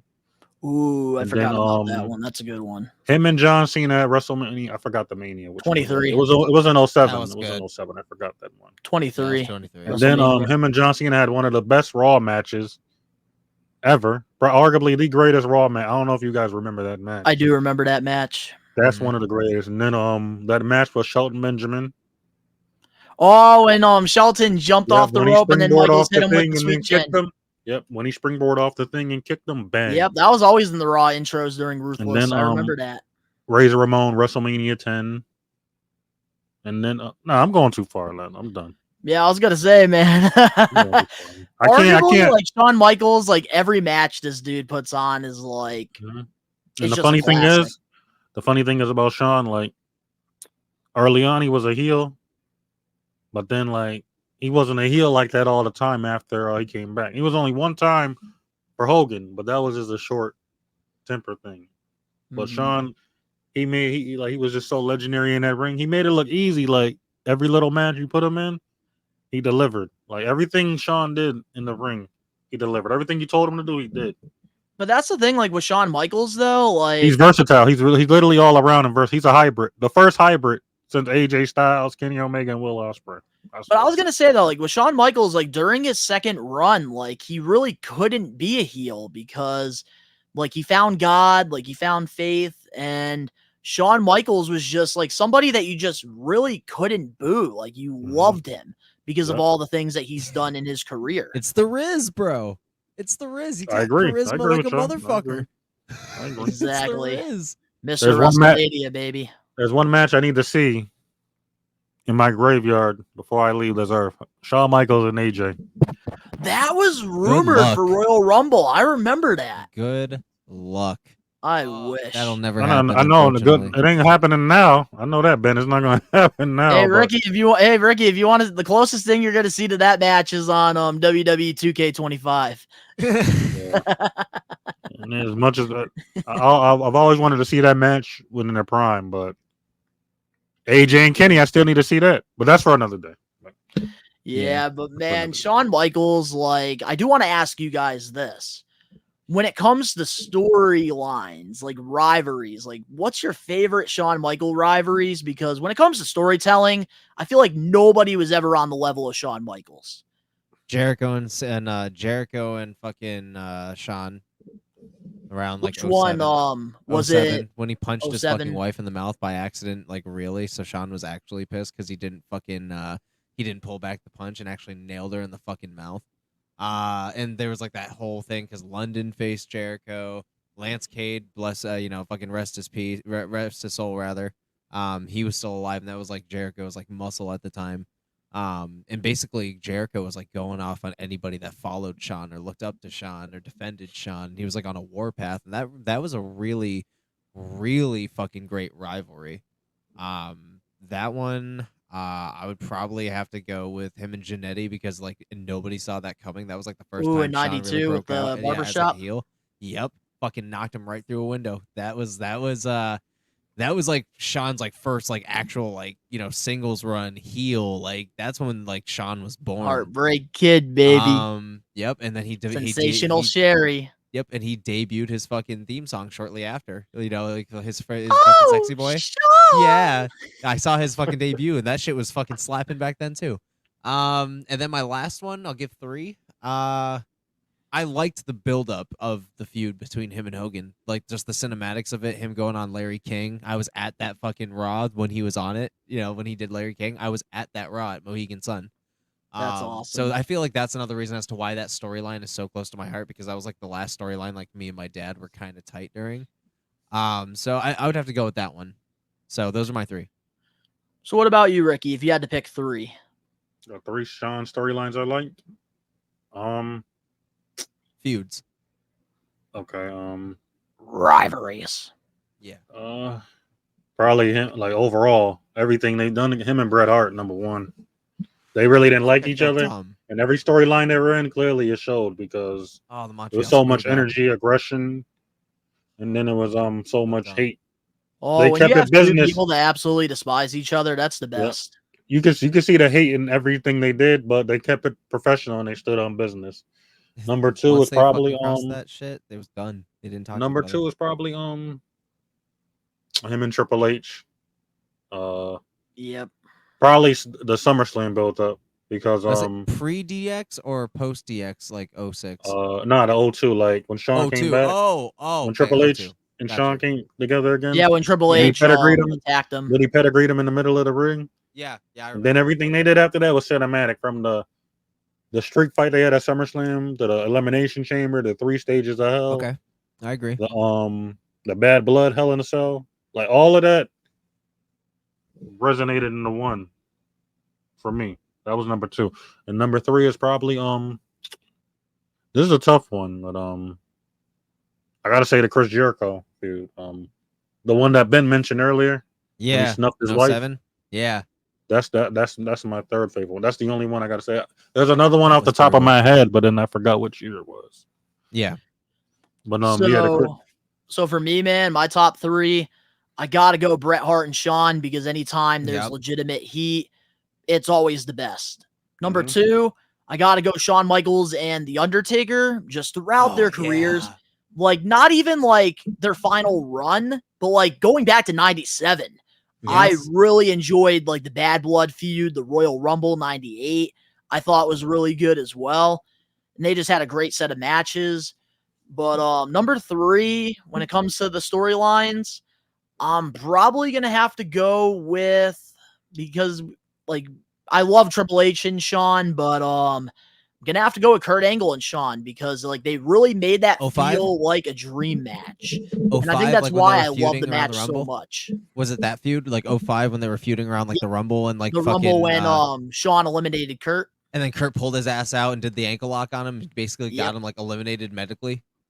Yep, and then pretty Yes. much, I remember this one segment that I loved during the time when Kurt Angle came out and he did the whole Sean thing.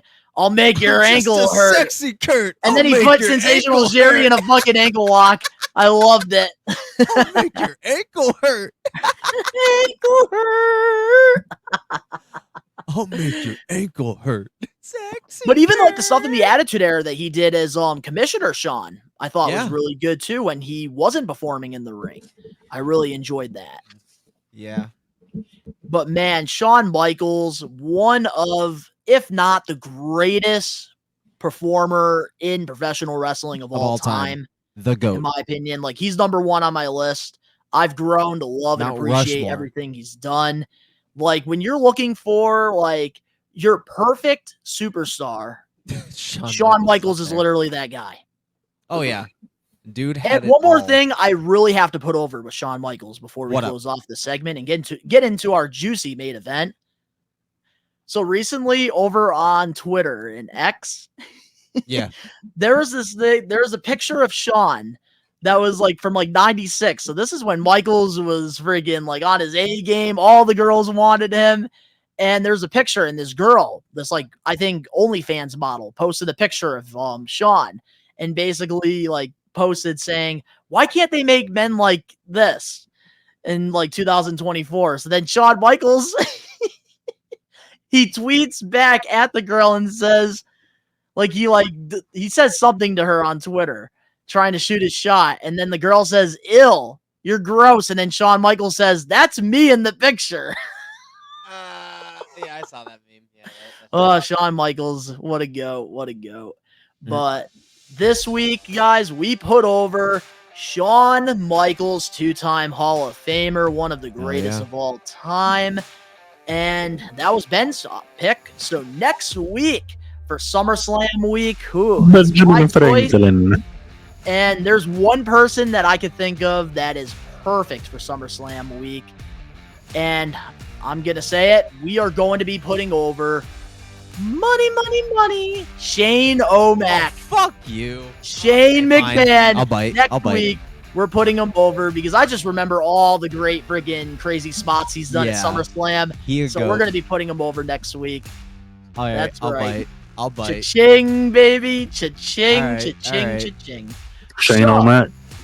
with that being said, let's get into the main event topic for Go. the We Are Wrestling Podcast episode 118. CM Punk wants to be in WWE for life. According to Wrestle Purist, CM Punk is Wow. trying to restructure his WWE contract as he wants to stay in WWE forever. Punk's legitimate stand right now is, if it all goes well, I will never leave. That's his standpoint. He wants to be here forever is the actual word he used. Do you think WWE should sign CM Punk for life? Yeah. Honestly, yeah. He is a phenomenal marketing tool. Even when he does step out of the ring, he's going to be a phenomenal producer.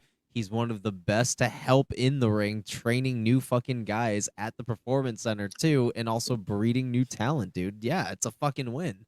Dude is one of the highest drawing superstars in the industry that has been literally around the fucking globe. And he gives it to you straight. Why would you not want that? Especially with the mixture of the team they got at TKO and Triple H's guys alone. Things are thriving. He has seen it. The culture has changed, and he is loving it. And it shows day in, day out. We haven't even seen the best of what's yet to come. What do you feel? And here's the thing I do want to say before Ricky, you give your thoughts on this. Dude, with CM Punk, man, I at first would say, like, no, this guy can't be for life. But, like, during this injury that he had, he could have just sat at home, collect his paycheck, but instead, he wanted to be a part of the WWE team. Hell, one thing that he despised was doing commentary and doing, like, hosting things. Yeah. And he had a great time doing it for WrestleMania. And he, like, just really enjoys what they're doing here. And then, like, even with NXT, so many guys, like, I just recently listened to Dijak's podcast with Chris Van Vliet. And Dijak even said, like, everybody had, like, they pretty much like had their guard up when CM Punk showed up, and immediately CM Punk, like his like opinion on him changed because CM Punk was really there to pretty much get everybody together. It's a team effort, and CM Punk just wants what's best for WWE. Yeah. And honestly, man, I'm so happy CM Punk is having this redemption arc. I knew it was going to happen. I knew it. Everybody comes home eventually. Ricky, what's your thoughts on this? I was going to quote somebody on this, but I don't want to be controversial on here. CM Punk wanting to be in WWE for life. I think it's a good move for him because his last run, there was a few misunderstandings. There was controversy when he left the last time 10 years ago due to certain reasons behind the scenes that we probably don't know 1,000% about. Yeah. But now that he wants to be a part of this, now I think he's found new life and motivation into his he found more motivation into his comeback. He wants to work with these guys. He wants to work. You can see it. He wants to stay active, and then he wants to stay consistent, and then he wants to put these new guys over, like the Drews, the Seps, etc., etc. You know what I'm saying? I think on top of that, Punk has finally opened up and finally realized that he was all the way wrong on certain things he did in the past. And like Ben said, he's a draw. He's a magnet. He's a phenom. One of the best on the mic. One of the best in his prime. And I think he has a lot left in the tank. He has a lot to deliver left. I don't think he's done all the way. He's up there in age a little bit, but I think Father Time is not going to beat CM Punk in his second run until he finally decides to hang it up officially. But CM Punk is one of the best in his era. And there is something I do want to add to what you were saying too about like CM Punk maybe realizing that it wasn't just WWE's fault back in 2014. Because I think him going to AEW, he really learned a lot that the grass isn't always greener on the other side. Mm-hmm. And I think he really needed to learn that. And I think seeing the way AEW operates things, where it's more like in the wrestler's control than like the professionals. And WWE, they have like professionals that do this stuff. And I think CM Punk realizes that WWE is just more professional. It's better than AEW when it comes to production, when it comes to merchandise, when it comes to advertising, when it comes to just being professional. WWE's been down that rodeo before. And right now, according to WrestleVotes, WWE is extremely happy with CM Punk's attitude, commitment, drawing power, both TV numbers and social media views, and big merchandise sales. Which, man, CM Punk, dude, is honestly right now, like, maybe he's not the same guy that he was in the ring 10 years ago, but you'd be lying if you said that he couldn't contribute to WWE right now, because I think in this new era, he has been a massive asset. I think that CM Punk is just fantastic in and outside the ring. This time around, like, he's not trying to be the guy. He is trying to just be a part of something special. Help craft the new guy. Exactly. So I do want to make a couple points. If you guys look at, like, you know, his time, like, again, leaving WWE, going to AEW, where he thought it was going to pop off, like, this is where he belonged, got very humbled by how, and we're not going to, you know, throw it to the other show that we usually do, but how unfortunately new, you know, the other place he was in was, things happen, things don't work out. We'll just put it that way. Things don't work out. However, it was good to know that for the best of the business, and he found out even best for him, his personal self, and every other bridge that got burnt, he really did check to go see if the grass was on the other side. And now we have a night and day CM Punk that I don't think we've ever seen. We're seeing like a CM Punk that was genuinely happy to be there. That's, again, like you said, not trying to be the guy. So the attitude, the approach is completely different. We're on an era where this dude wants to put other people over, but still be a part of those spotlights. He wants to main event WrestleMania, not even fucking win. He just wants to be in the main event. That's the one thing that has ailed him. If that can get there, and if he can get that moment, even if it's a losing effort, putting over a new face, fuck it. He still did the fucking thing he wanted to do. and now you have a lifelong GOAT working on everything that you need. And who better to market anything than the one that's the voice of the voiceless? He's rapping. He's rapping. Spitting, bro. Fire. Might as well just give me another 16 while you at it. I do think that this is a great move, but now, like, I kind of want to be like, I want to play devil's advocate here, and like, CM Punk signed a 3-year deal with WWE. We got the facts there during the press conference after Survivor Series. But now CM Punk is very happy right now, and we're almost a year now going into his contract.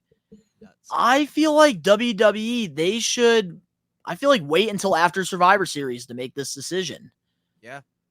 Because, yeah, if things don't go well, like, you could just have CM Punk leave. But, I don't know, like, CM Punk, there's times where he's at a very all-time high. But then there's times where, like, I think he does have a lot of mental health issues, too. That causes a lot of the things that go on with him. Where, like, he kind of overworks himself and then pretty much makes an ass out of himself. And then the media friggin' will twist things around and they'll make CM Punk the villain. They did that a lot throughout the end of his WWE run, and they did it throughout his entire AEW tender. I think this approach, again, is going to be a lot more different because, one, I think he knows that he's up there in age. Two, I think after AEW, he knows what he can and can't do still, which, again, was a fucking train wreck. So luckily, none of this happened in WWE. And three, he's not going to be in the ring nearly as much as we think he's going to be. He's going to be around. Yeah, he's going to be in matches, but he's not going to be doing those crazy spots we used to see him do. He is well protected. His longevity, they have a plan for his longevity. He is a true professional, too. Exactly. And I think him being around as much as he has been, even on injury, has helped his morale and has helped find what he can do off camera as well. So I think his, hectic travel schedule, him being burnt out, isn't going to be a case here. I think that the way that they're going to have him booked and the way that he's going to be working for WWE is going to be a lot more lax than it used to be and a lot more. So I think that with the new protocols in order, he's going to be good. And I think that because he's like trying that's to do like the will be thing that good. just really concerns me, because in AEW, like before the All Out media scrum, Ricky, you probably remember this because I know you watch AEW every week. CM Punk, he had an injury and he was supposed to take like some significant time off. And he rushed the rehab. He came back and you could just tell like his attitude was just, he was definitely not the same CM Punk that showed up in AEW. And one thing that AEW is very good with, before we friggin' start accusing Tony Khan. I'm not accusing Tony Khan of anything. Tony Khan, what you gonna say? When it comes to people being injured, Tony Khan does give them the time off. But CM Punk is one of those guys that you have to literally strap and pretty much like tell him like, no, you can't do that. And like with WWE, like I know even CM Punk wanted to work through WrestleMania with this injury and they put their foots down. So I hope that WWE doesn't let CM Punk get comfortable in that situation. There's 3 points as to, I think, another reason why I think CM Punk is going to be good. One, and I think another reason is his attitude is a lot different now.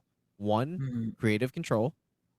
2, great collaborative efforts. And 3, good leadership.